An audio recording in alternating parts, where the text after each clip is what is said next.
කඩේ ඉස්සරහ පැත්තේ පිරිසුදුකම පොඩ්ඩක් යන සැලකිලිමත් වෙන්න කියලා තමයි කියන්න තියෙන්නේ. තමයිගේ මට්ටමෙන් ගත්තොත් එහෙම මේ ග්‍රේවි එක මදි දෙකටම. මේ තෙල් තියෙන තෙල් වල හැටියට වැඩිකල් මේකෙන් ගෑවොත් එහෙම චමා වගේ විතරයි මාස දුන්නේ. ලාර්ජ් එක නෙමෙයිනේ. රෙගියුලර් පෝෂන් එක ඒ ගානට යනවා කියන්නේ ටිකක් වැඩි. Hello boys and girls. only thing අද අපි සුප් රිවිව් එකක් කරන්නේ නැහැ. අද අපි කොහෙද රින්ගුවේ?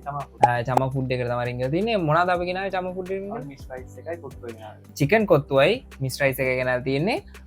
ප්‍රයිස් එක කොහමද? මිස් රයිස් එක 1750යි. චිකන් කොත්තුව 1500යි. අපි නම් බලමු ප්‍රයිස් එකේ හැටියට weight එක කොහමද කියලා. 969ක පෝෂන් එකක් තියෙනවා චිකන් කොත්තුවේ. මිස් රයිස් එකේ පෝෂන් එක තියෙනවා 1087ක්.